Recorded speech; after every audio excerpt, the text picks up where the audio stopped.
عزیز طالبہ و طالبات السلام علیکم۔ یہ جماعت 11ویں کے لیے ہے اور اس کے لیے ہمارا جو موضوع ہے وہ ہم نے اکبر الہ آبادی کی نظم فرضی لطیفہ لیا ہے، یعنی اس نظم کا جو عنوان ہے وہ فرضی لطیفہ ہے۔ سب سے پہلے میں جو آپ کو یہ بتانا چاہوں گی کہ اکبر الہ آبادی نے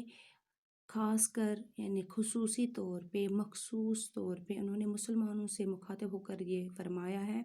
انہوں نے جو یہ نظم لکھی ہے، یہ نظم تحریر کی ہے، وہ مسلمانوں کے لیے تحریر کی ہے۔ ان کی حقیقت کو اس نظم میں انہوں نے بیان کیا ہے کہ ایک مسلمان یعنی کہ انہوں نے خود سے مخاطب ہو کر اور یعنی مسلمانوں سے مخاطب ہو کر بھی یہ لکھا ہے کہ کس طرح سے مسلمان کو عیش و عشرت کی زندگی چاہیے، وہ ہر طرح کا آرام اور سکون چاہتا ہے، ہر طرح کی دولت مال و دولت کمانا چاہتا ہے، یعنی غرض عیش و عشرت ہر طرح سے وہ چاہتا ہے، لیکن اس کے لیے وہ جدوجہد، وہ کوشش اور محنت کرنے کے لیے تیار نہیں ہے۔ اس سے یہ چیزیں چاہے یعنی کہ محنت تو نہیں کرے گا، اس کے لیے کوشش تو نہیں کرنا چاہتا ہے، حتیٰ کہ یہ سارا آرام، یہ ساری خوشیاں، یہ سارے خواہشات اس کے پورے ہوں، یہ عیش و عشرت کی زندگی وہ چاہتا ہے، لیکن محنت اور جدوجہد کے لیے وہ تیار نہیں ہے، اسے وہ بغیر محنت کے ہی یہ سب مل جائے۔ تو انہوں نے یہ نظم ایک فرضی کہانی کے روپ میں پیش کی ہے۔ انہوں نے لکھا ہے اس کو ایک کہانی کے طور پہ یہاں پہ بیان کیا ہے اور اس کا نام رکھا فرضی لطیفہ۔ فرضی سے مراد فکٹیشس یعنی کہ امیجنری، لطیفہ سے مراد مزاحیہ یا چٹکلا، یعنی انہوں نے اس کو ایسی کہانی بنایا ہے جو بالکل مزاحیہ کہانی ہے، اور اس میں انہوں نے 2 کردار رکھے ہیں، لیلا اور مجنون۔ جیسے کہ آپ واقف ہی ہے لیلا مجنون کے نام سے، تو ان دو کرداروں کو لے کر انہوں نے ایک کہانی بنائی ہے جو کہ بالکل فرضی ہے اور بالکل مزاحیہ ہے، اور اس میں انہوں نے انسان یعنی خاص کر مسلمانوں کی حقیقت کو بیان کیا ہے کہ کس طرح سے وہ چاہتے ہیں۔ آگے میں آپ کو بتاتی چلوں کہ مجنون کس طرح سے لیلا کو پانا چاہتا ہے، اس کو پانا بھی چاہتا ہے اور اس کے لیے قربانی بھی نہیں دینے کے لیے تیار ہے، اسے چاہیے لیلا لیکن بغیر قربانی کے۔ تو چلو آئیے شروع کریں۔ خدا حافظ مسلمانوں کا اکبر، مجھے تو ان کی خوشحالی سے ہے یاس۔ یہاں پہ فرماتے اس پہلے شعر میں کہ اپنے آپ سے مخاطب ہو کر اور مسلمانوں سے مخاطب ہو کر فرماتے ہیں کہ مسلمان قوم کا تو خدا ہی حافظ ہے۔ اس کا مطلب یہ ہوا کہ ان کا تو خدا ہی حافظ ہے کہ کس طرح سے بالکل یہ سست ہو گیا ہے، کس طرح سے یہ بالکل کاہل ہو گئے ہیں، ان کا تو خدا ہی حافظ ہے، خدا ہی ان کی حفاظت کرے۔ ان کے حالات کو دیکھ کر نا امید ہوں کہ کیا یہ بھی کبھی خوشحال ہو جائیں گے، یعنی میں مسلمانوں کا حال دیکھ کر اس قدر مایوس ہو جاتا ہوں، میری جو امید ہوتی ہے، یاس ہوتی ہے، بالکل نا امید ہوں کہ سوچتا ہوں کہ کبھی ان کی زندگی میں بھی خوشحالی آ جائے، جس طرح کا ان کا حال ہے، جس طرح کہ ان کی زندگی سست اور کاہل ہے، کاہلی کی زندگی گزارتے ہیں۔ یہ عاشق شاید مقصود کے ہیں، نہ جائیں گے وہ لیکن سعی کے پاس۔ یہ وہ انسان ہے جو اپنا مقصد حاصل کرنے کے لیے تو تیار ہے، وہ اپنا مقصد حاصل کرنے کے لیے تیار ہے، جو بھی ان کے مقاصد ہے وہ حاصل کرنا تو چاہتے ہیں، لیکن انہیں سب کچھ بغیر کوشش، بغیر سعی سے مراد یعنی کوشش بغیر سعی، ان کو یہ سارا مل جائے۔ یہاں پہ لیکن سعی سے مراد کوشش، جدوجہد، انہیں یہ بغیر جدوجہد اور کوشش کے ہی مل جانا چاہیے۔ وہ کوشش اور جدوجہد سے دور رہتے ہیں اور اس سے جیب چراتے ہیں۔ سناؤں تم کو ایک فرضی لطیفہ، کیا ہے جس کو میں نے زیب کرتاس۔ یہاں پہ اکبر الہ آبادی فرماتے ہیں، یعنی یہاں پہ شاعر یہاں پہ خیالی لطیفہ سناتے ہیں جس کو انہوں نے نظم کی صورت میں تحریر کیا ہے، یعنی کہ یہاں پہ وہ مسلمان کی کہانی، مسلمان کی حقیقت ایک اس طرح سے فرضی لطیفہ، فرضی کہانی میں، ایک کہانی میں وہ بیان کرتے ہیں۔ تو چلو جو یہاں پہ دوسرا شعر ہم پڑھنے جا رہے ہیں، دراصل اسی شعر سے کہانی کی شروعات ہوتی ہے، کہانی کا آغاز ہوتا ہے۔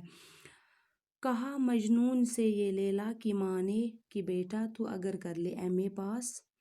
یہ فرضی ہے اور مزاحیہ بھی ہے، یعنی یہ مسلمانوں کی حالت ہے، جس طرح مجنون لیلا کو پانے کے لیے بالکل بےتاب ہے، لیکن اس کے لیے اسے قربانی دینا نہیں چاہتا ہے، اس سے وہ جی چراتا ہے۔ کہا مجنوں کے، یعنی کہ مجنوں جو لیلا کی ماں ہے، پہلے میں ایک بات یہ کہتے ہیں، مجنوں سے مراد دیوانہ، اگر لفظی معنی میں دیکھیں تو اس سے مطلب اس کا مفہوم نکلتا ہے دیوانہ، اور لیلا سے مراد کالا سوری رات، یعنی کالی رات، یعنی رات ہمیشہ کالی ہوتی ہے، اسے لیلا سے مراد رات کا معنی ہے کالا۔ تو مجنوں سے لیلا کی ماں نے یہ کہا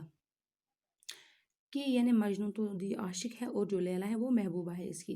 تو اس کی ماں نے کہا کہ میری یہ شرط ہے کہ تم ایم اے پاس کر لو، یعنی کہ میری ایک شرط ہے بیٹا کہ تم ایم اے پاس کر لو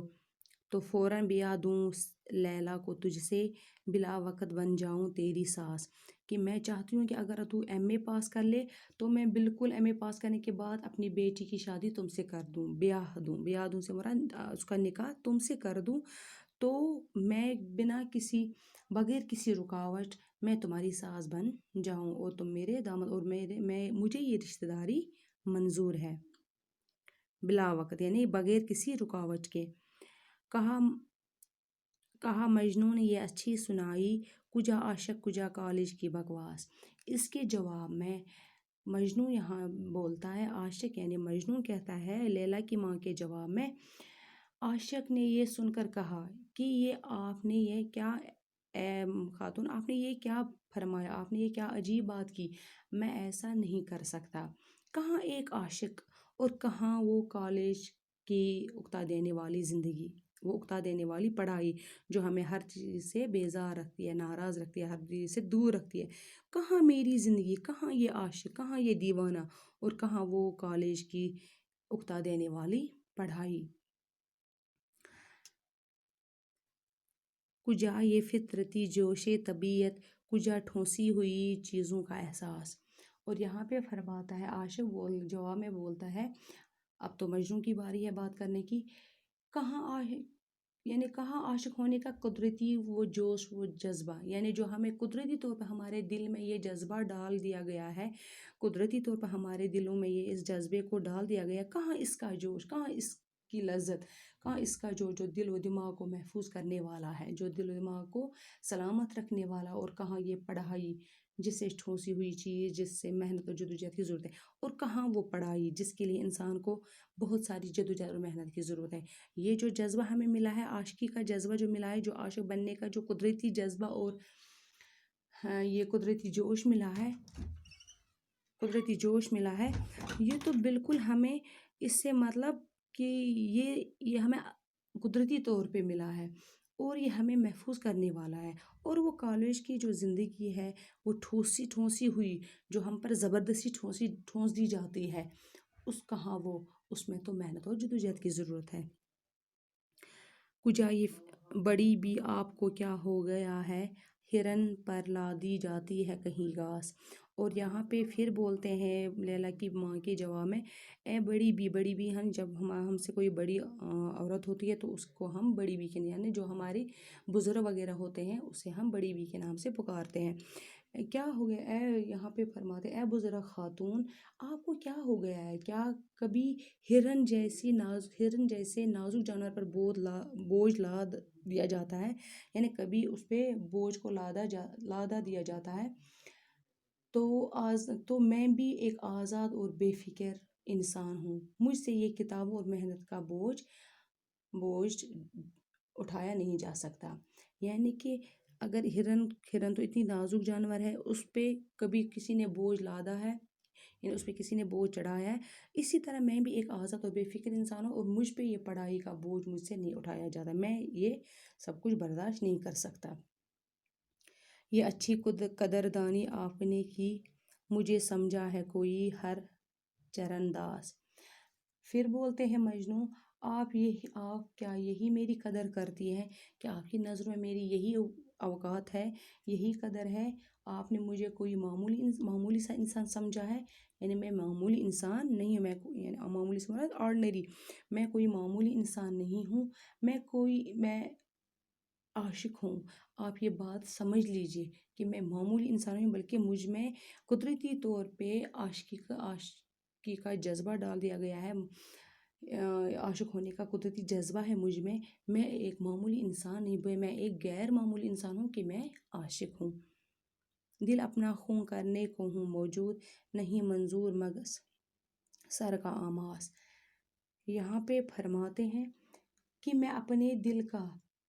یعنی مجھے یہ محنت کا کام منظور نہیں ہے، میں اپنے دل کا خون کرنے کو تیار ہوں، میں اپنے دل کو چاک کرنے کے لیے تیار ہوں، یعنی اپنی محبت چھوڑ دینے کے لیے تیار ہوں، لیکن محنت کر کے اپنے دماغ کو زخمی کر دینے کے لیے تیار نہیں ہوں۔ یہی ٹھہری جو شرط وصل لیلا، تو استفہام میرا با حسرت و یاس، وصل سے مراد دیدار۔ پھر یہ بولتے ہیں اگر لیلا محبوبہ کو حاصل کرنے کے لیے